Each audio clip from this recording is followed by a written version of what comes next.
तो हाय दोस्तों, मैं एडवोकेट अमित कुमार मौर्य और मैं इस वीडियो में आप लोगों को लेके आया हूं कि जो सीआरपीसी की धारा 2 है उसमें सारी परिभाषाएं जो दी हुई हैं, एक एक परिभाषाओं के बारे में हम लोग पढ़ेंगे, आज जानेंगे, ठीक है। और हमको लगता है कि लगभग में 22-23 परिभाषाएं हैं। एक वीडियो में कंप्लीट नहीं होगा, लेकिन 2-2, 4-4 परिभाषाएं मैं पढ़ा करके ख़त्म करूंगा, फिर हम लोग अगले धारा की तरफ बढ़ेंगे। इस चैनल पे आपको complete CrPC, IPC, evidence act, ठीक ना, ये सारे ये जो क्रिमिनल मामले से संबंधित एक्ट हैं, ये सभी एक्ट एकदम धारा 1 बाय 1 आपको हर एक एक्ट की धारा 1 बाय 1 मैं इस पे पढ़ाऊंगा। गुंडा एक्ट भी मैं इस पे बताऊंगा, पुलिस एक्ट भी मैं इस पे बताऊंगा, ठीक है दोस्तों। तो अगर वीडियो आपको अच्छा लगेगा, मेरी बातें अच्छी लगेंगी, तो आप चैनल को सब्सक्राइब कर लीजिएगा, क्योंकि आजकल के ज़माने में हर व्यक्ति को कानून जानना अनिवार्य है, ठीक है। तो चलिए हम लोग बिना देर किए अपने वीडियो की तरफ बढ़ते हैं, अपने टॉपिक पे चलते हैं, ठीक है दोस्तों। तो आइए हम लोग देखते हैं। हम लोग पढ़े थे उसमें कि धारा 2 में पहला हम लोग का जो था वो जमानती अपराध था। जमानती अपराध क्या होता है, ठीक है। और दूसरा हम लोग जानेंगे अजमानती अपराध क्या होता है, अजमानती अपराध।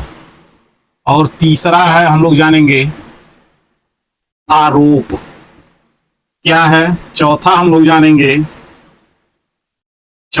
जानेंगे परिवाद क्या है, परिवाद क्या है। ये 4 इस वीडियो में हम लोग पढ़ेंगे आज। तो हम लोग पहले पे चलते हैं, जमानती अपराध क्या है। तो जमानती अपराध वह अपराध है जो दंड प्रक्रिया संहिता सीआरपीसी 1973 की एक्ट की जो पहली अनुसूची है, उस अनुसूची में जितने भी अपराध बताए गए हैं, ठीक है, वो सभी अपराध क्या हैं, जमानती अपराध हैं। एग्जाम्पल में जैसे मान लीजिए किसी से गाली गलौज हो गया, किसी को आप 2 झापड़ मार दिए, ठीक है, या किसी से धरी धरा हो गया, ठीक है, ये सब जो अपराध हैं ये जमानती अपराध हैं। किसी को एक ढेला उठा करके मार दिए, ये भी क्या है, एक अपराध है, ये भी क्या है, एक अपराध है, ठीक। तो ऐसे अपराध जमानती अपराध होते हैं। ऐसे जब अपराध करेंगे, आपके खिलाफ एफआईआर होगी, ठीक है, या मुकदमा होगा, तो आप निर्दोष साबित हो जाएंगे। ये या एफआईआर होगा तो आपको ऐसे अपराध में जमानत मिल जाएगी, ठीक है दोस्तों।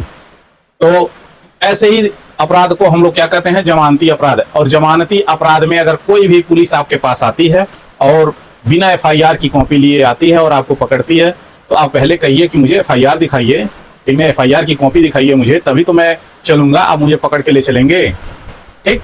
तो ऐसे जो अपराध हैं जो प्रथम अनुसूची में बताई गई है, वो क्या है, जमानती अपराध हैं। ऐसे अपराध में जमानत मिल जाएगी आपको मजिस्ट्रेट के थ्रू, ठीक है। और अगर किसी विधि के द्वारा वह अपराध जो किसी विधि के द्वारा जमानती अपराध बनाया गया है, किसी अन्य विधि के द्वारा, ठीक है, किसी अन्य नियम के द्वारा, वो भी क्या होगा, अपराध जमानती अपराध की श्रेणी में आता है, ठीक है, वो भी जमानती अपराध की श्रेणी में आएगा, ठीक है, किसी अन्य विधि के द्वारा अगर कोई बनाया गया है तो, ठीक। तो ये था अजमानती अपराध। अब हम लोग देखेंगे अजमानती अपराध क्या होता है।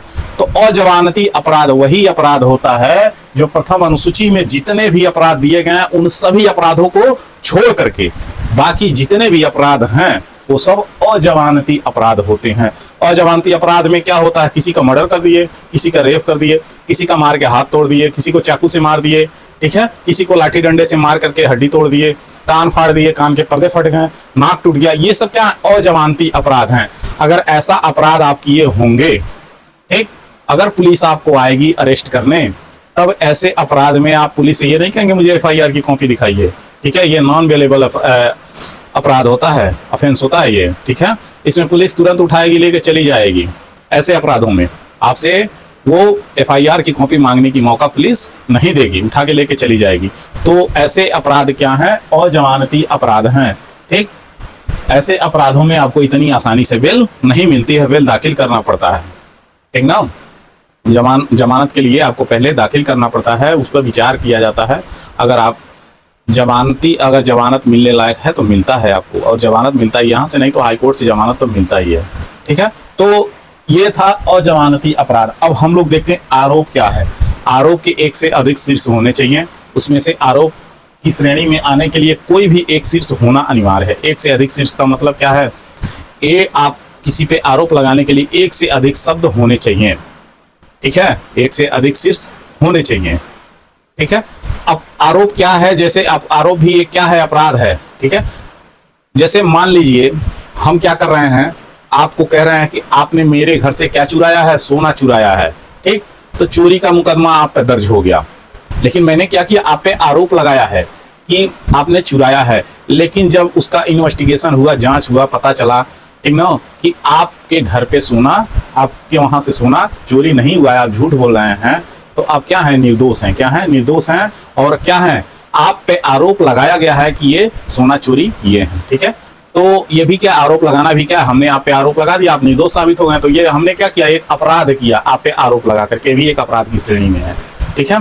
तो आरोप लगाने का मतलब आप समझ गए, किसी पे फलाने दो झापड़, दूसरे को मार दिए, तीसरे को मार दिए, ये क्या है, एक अपराध, ये भी क्या है, ठीक ना, ये आरोप है, ठीक, जिस पे लगाया जाता है किसी। अब देखिए आरोप हो गया, हम लोग चौथा देखते हैं, परिवाद क्या है।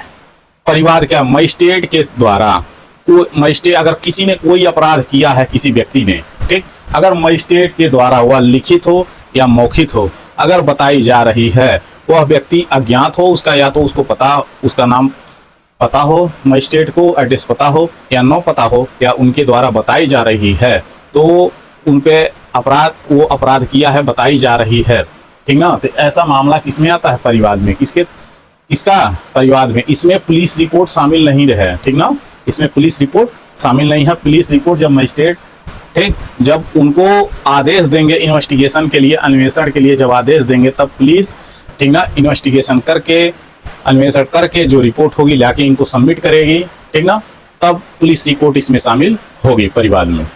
बात समझ में आई कि मजिस्ट्रेट के थ्रू, मजिस्ट्रेट के द्वारा अगर कोई कथन किया जा रहा है, कुछ कहा जा रहा है कि फलाने ने अपराध, यह अपराध किया है, या लिखित हो कहें या मौखिक कहें, ठीक है, तो ऐसी श्रेणी वो क्या है, अपराध है, ठीक ना, वो अपराध किया है और इनके द्वारा, मजिस्ट्रेट के द्वारा अभिकथन किया जा रहा है, ठीक, तो वो क्या कहलाता है, परिवाद कहलाता है। क्या कहलाता है, परिवाद। तो हम लोग 1 2 3 4 हम लोग पढ़े आज, ऐसे 22-23 और भी हैं, ठीक ना, और एक एक करके हम लोग सब जान लेंगे, स्टेप बाय स्टेप हम लोग चलेंगे, ठीक ना। तो अगर मेरा वीडियो अच्छा लगा हो तो आप लोग चैनल को सब्सक्राइब कर दीजिए, लाइक कर दीजिए और शेयर कर दीजिए अगर अच्छा लगा हो तो दोस्तों। थैंक यू दोस्तों।